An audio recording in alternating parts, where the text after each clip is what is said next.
We have a quorum. Stand for the pledge of allegiance.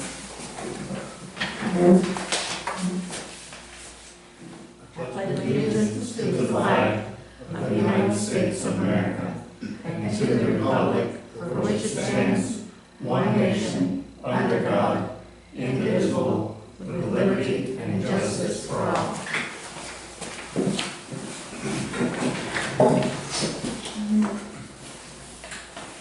What would you like to do with the consent agenda? I say we wait until Kathy can join us. To elect a chair? Absolutely.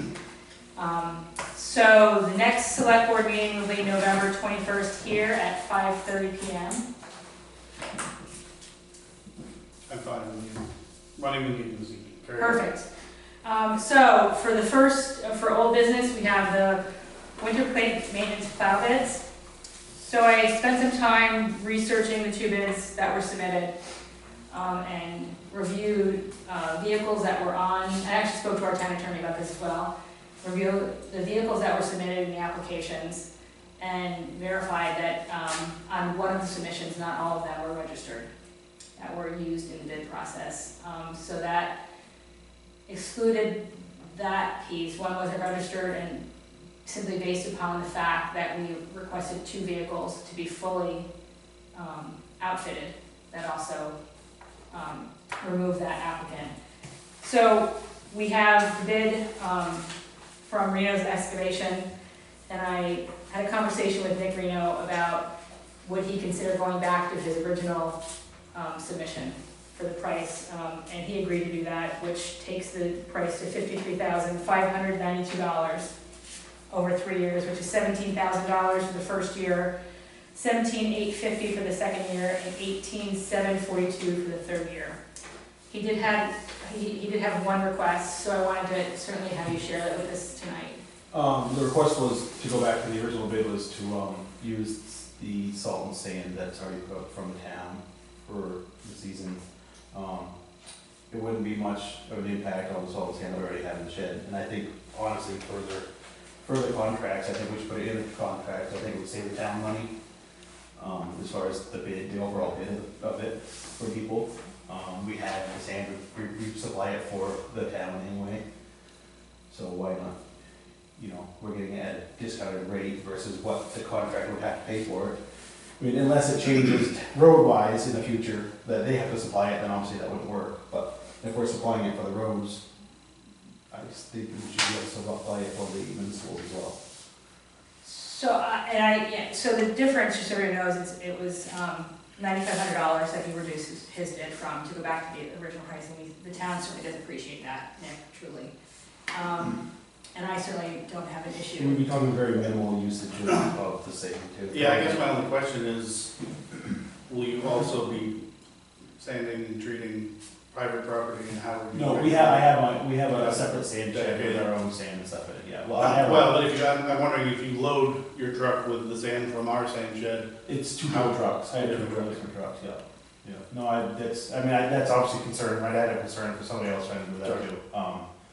It's kind of a trust thing, it's no different than our road guys that do our roads, we gotta trust them not to go do somebody's driveway with road sand, right? I mean, and I agree, it's a great concern. I mean, can't really tell you how to police it, but besides for, I guess trusting your contractors, really the only thing we can do. Yeah, no mistrust was meant to be implied. No, and I get it, that would have been my question as well, so. David? Was the issue of two contracts for sanding, doing the walkways of the school resolved? I don't believe so. So, right now we have two. We're paying for two sidewalks to be sanded, correct? In shovels. Yeah. Because it's in the school contract with their custodian. Oh, okay. Yeah. So we should get that straightened Yeah, I out. don't believe that I'm not sure, that your previous contractor's been doing the school, has he been shoveling and sanding, I don't know. No. Yeah. Well, and here's where that, I'll say during school hours, that's probably an easier thing for him to stay on top of. But if it's on the weekend and after hours, I don't know what the duration of that custodial. Well, just going forward, it should be clarified, because we had two bids in the same. We're not showing paid for something twice, 100%. Well, I think there's an opportunity for us to In the future, collaborate. that would probably help the price also on bids, right? You didn't have to worry about, I mean, if you're paying them to do it and not put in that contract, it might help price as well, so. Well, and data that feeds into other, we've got 2 separate cleaning services, 2 separate lawn services. So there's things that we can collaborate on, I think, a little bit better in our budget process next year on how to save the town money. You know, so I think it's a good idea. So are you comfortable with where we are? The attorney is comfortable with Yes. the modification of the bid like that? Yep, she said that since we have the right to accept any bid and to negotiate the price, we had a very candid conversation about that. So at this point, I move that we accept the bid on behalf of Reno's Excavation, totaling $53,592 for the 3 winter seasons of going through June of 2025, June of 2026, and June of 2027. I hope we don't have snow into that timeframe. I will second that motion. All in favor? Opposed? So next on the agenda, we have the boundary line in West Bath. Mr. Hennessy, the other Mr. Hennessy. I wanted to kind of get a feeling, and you're only about 6 years behind me. I've been doing this for 20-something years, starting with Mike Austin. Where you are feeling with the legal end of it, really. My view was 2851, but when we promulgated the boundaries, we took care of that. The other attorney, the prior attorney, wanted the surveyor, as I understood it. He has gone and done his work, and he would be comfortable that he could find the line as it was in 1922, after they moved the road. It's when they recorded a survey. There was no survey done before they started the work. So, my view is legally, the case law, as I have said over and again,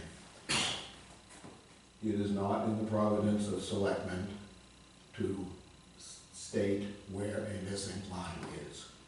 It is somewhat in the providence with a surveyor to state where a monument to the line should be. But you can't know where the monument is within 15 feet if you don't know where the line is. So I would like to move to 2852 and turn it over to the court and the select board, to the county commissioners. Have you read my 375? I've read some of it. I have not read it all. So one of the things that I think we talked about having a workshop Yes. to talk about this openly. While I know we're trying to not have, I'll say, legal motions created on behalf of this, that we want the court to decide prior to that. I think we should certainly bring in our town attorney to the workshop to provide guidance on how we'd like to make that submission if she follows with that recommendation. And I'm asking, and I had a discussion with Madeline last week, because I caught her in the driveway. There are 4 court cases. The most quoted is Lisbon versus Bowman. And I can give you that site and you have it in your emails. That is the one. This current law firm is dealing with the Wells boundary line. That is where the court said you can't do 2852 without doing 2851.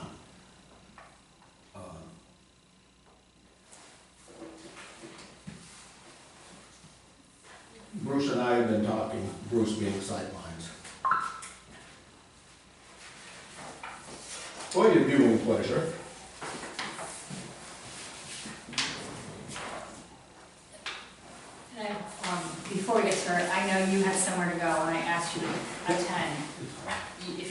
I caught you last minute, you're welcome to do so. Yeah, if you're like a line, I appreciate you coming. Practice. I didn't want to, No, that's good. yeah, last minute, I appreciate Thank you, guys. Thank you. Thank you. 1894, not a color copy, because it's on my computer. They didn't have colors in 1894. Yes. And this is the width of Whiskey Creek. Yep. So we are plus 50 years. 1844, they chose the high water mark. Yep. 4 years, less than 4 years later, they put a railroad through. In 1922, they moved the railroad. But we have a very narrow stream, quite clearly. Yep. 1920, there is a trolley track laid over it. The house is sitting on the trolley track. Mhm.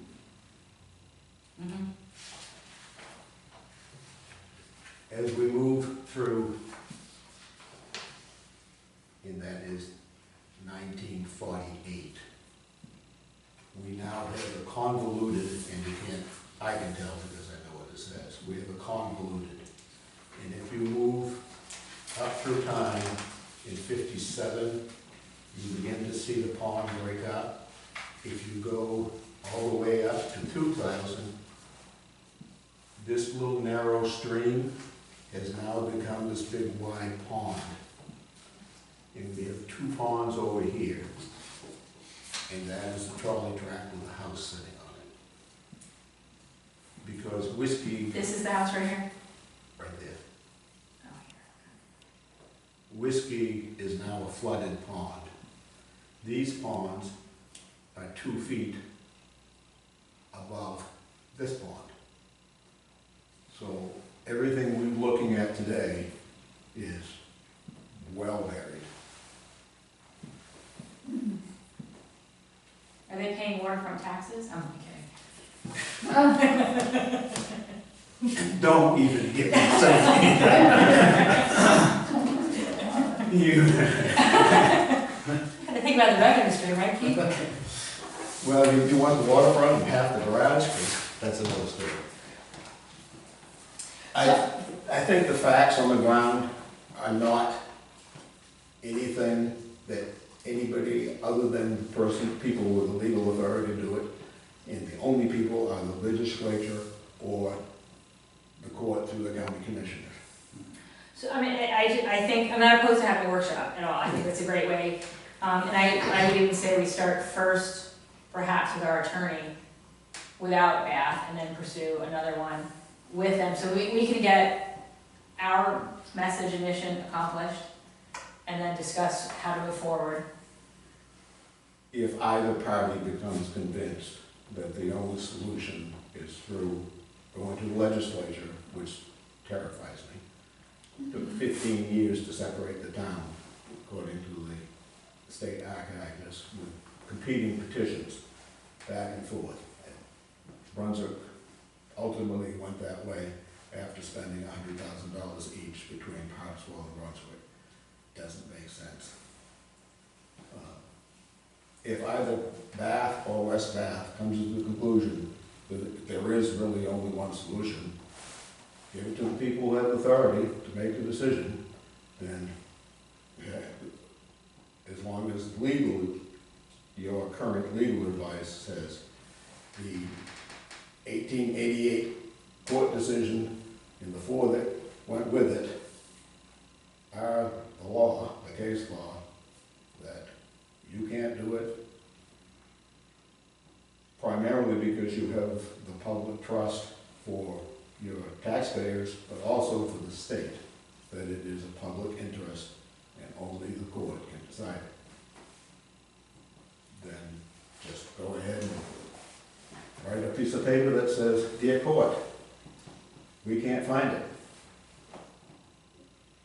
And that's where I think we need to, anything that it needs to be engaging legal advice. I think first on our behalf, and then collectively with Bath's, and see where it takes us, and then decide how we can move forward. Absolutely. Good. Is there a time frame that you're looking to get this accomplished? About 2018. I think that's, Right on track. exactly. I can make color copies if that helps. And, 'cause Let- I'll reach out to Kristen and find out what her schedule looks like. Are you available during the day versus, if we meet with her during the day, we don't pay because we have a set fee. Absolutely. Thursday, I'm in Woolwich. But outside of Thursday, you're okay? Yeah. Perfect.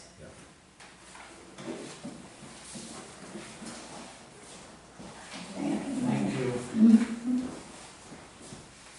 I don't have any other old business. Do you have any? I certainly do not.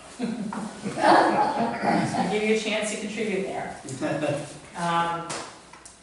So for new business, we have an application for Juanita Wilson to join the planning board. Planning? Assessment. I'm sorry, the assessment board. I moved to the planning board, she'd like that better. Because we actually have an application upstairs for the planning board as well, that we didn't get to today.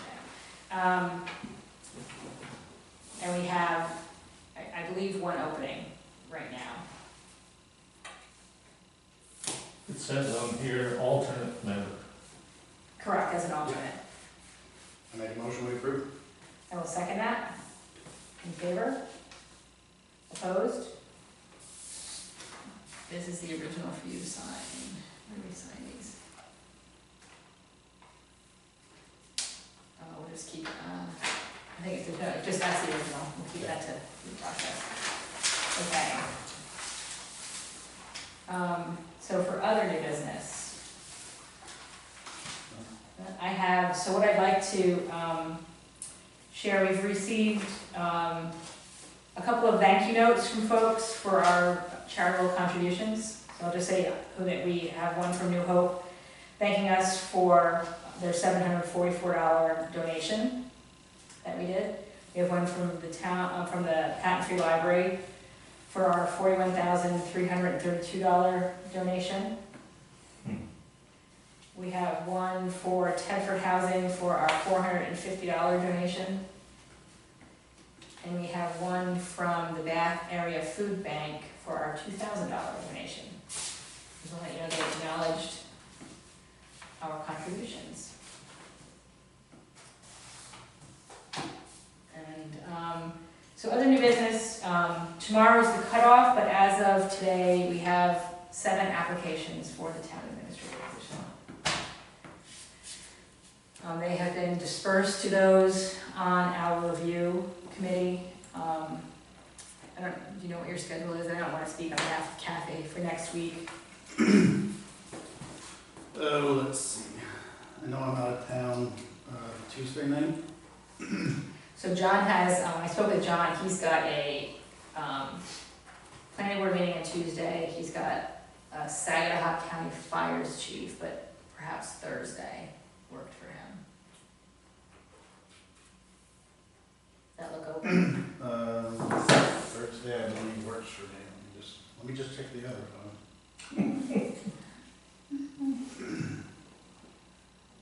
That's the 14th. Yep, that would work for me. So it's fine with me as well, fine with John. I will check with Joanne Powers and Kathy. And we'll meet then as an executive session for that. So you same time, 5:30? We could do as early as 5 if it works better for the group. Okay, I'll reach out to both. 5 or 5:30. If there is a submission tomorrow before the cutoff, I'll make sure that everyone gets a copy of that as well.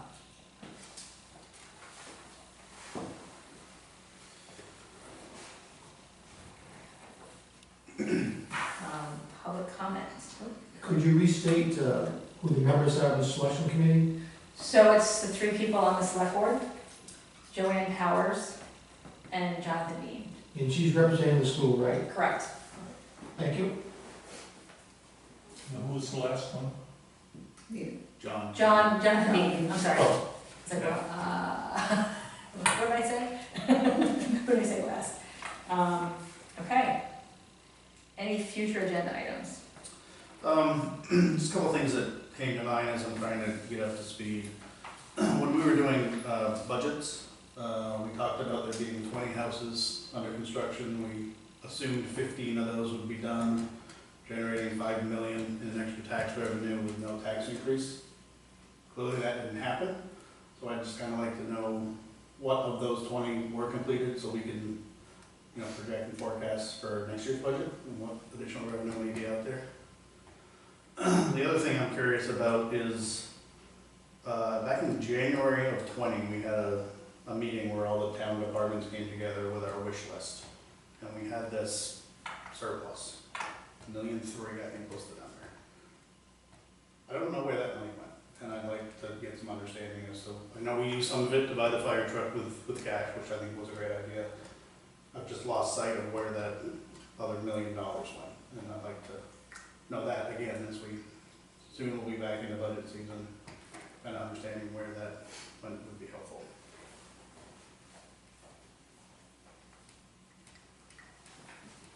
I believe there was a, audit was done 2 or 3 years ago now. There was a $500,000 discrepancy in what we thought we had and what we had. Sounds like another lesson to be learned there, I'm just curious to figure it out. And that's a major hit. And I think we, I know we just entered into a school contract. We should try and make sure that, when we go into the COLAs, that we figure out the time frame, path forward we need, because the raise in this school contract is significantly more than what our cost of living increase is expected to be. And we should just coordinate that with you, me, and the school board now, a little better. School contracts are collective bargaining agreements, it would be nearly impossible to coordinate. But there can be a discussion between the two boards as to where things are going once the contract's settled. Can be better communication between the two boards, because they're all town boards. I just think we need to find a way to coordinate efforts better collectively, whether it's having 2 people doing snow removal, 2 different people doing our cleaning services, or anything else. It's just, when people are asking us on the select board, why did their taxes go up so much, we need to be able to answer that question. I don't disagree, which is why I'd like to know what happened to the $500,000 and what happened to the $5 million we were confident we had this year that didn't materialize. $5 million in valuation.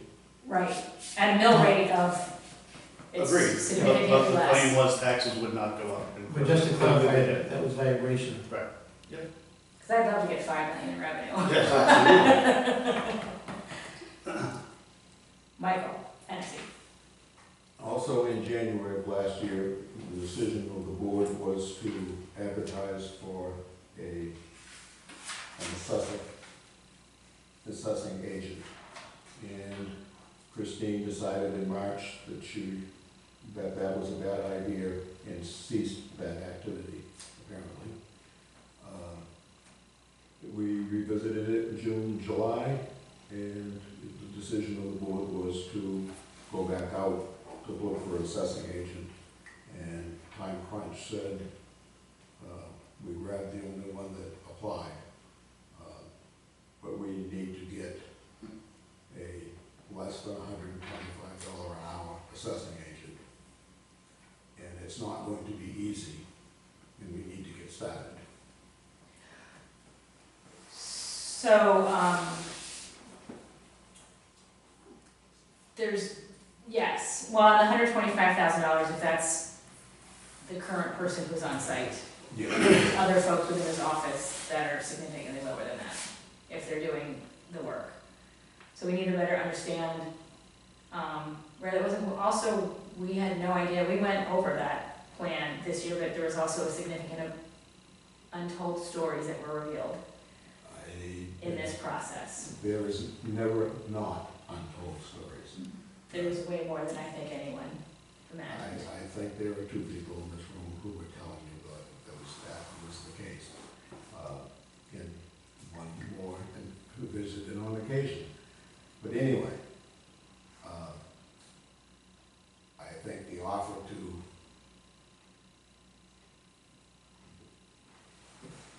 that was made for somebody with 22 years of experience in 4 different towns to give you an evaluation of what is possible with Trio and what you could do is probably still on the table. But at any rate, I strongly believe that you need to spend some valuable time getting a valuable hand on where you stand. Sooner than later. Yeah, preferably. And I'd love to see that on the old business agenda, annoying you every 2 weeks.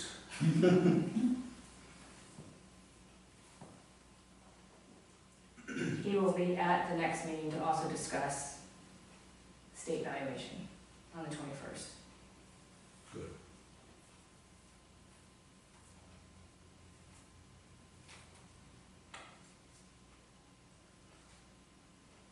I guess just one other thing for me, and I'm not sure if it makes sense for it to be an agenda item or maybe an executive session with our attorney, just so I can get up to speed on any pending legal matters. Whatever the most appropriate way to do that would be.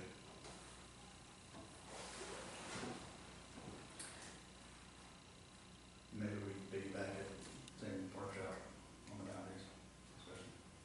Absolutely, okay. Or if the board would prefer, I just have a conversation with her, Well, whatever. Well, I want to maintain. we actually have some, I'll say unfinished projects. I know she was looking into the Parker appraisal contract, and some other things, so we should have that conversation anyway. Yep.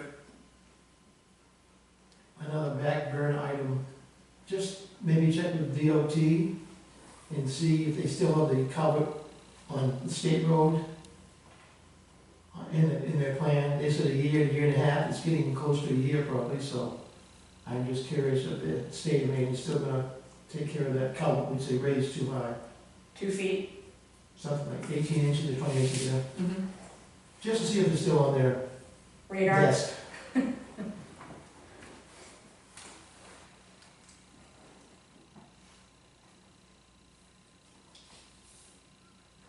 Any other agenda items?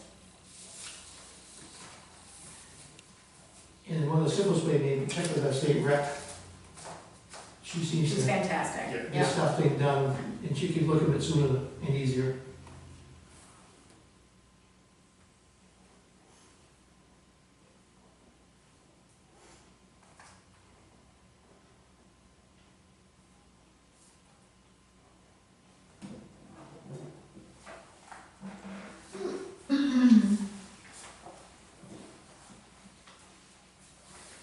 Any announcements, Keith?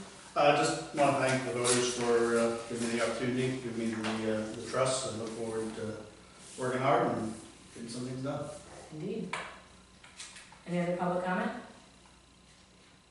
So we are not going to have the executive session this evening because Kathy's not here.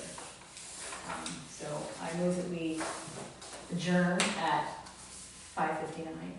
Second. All in favor? Opposed? Sounds like the next meeting might be a little bit longer. Indeed. Bring your supper with you.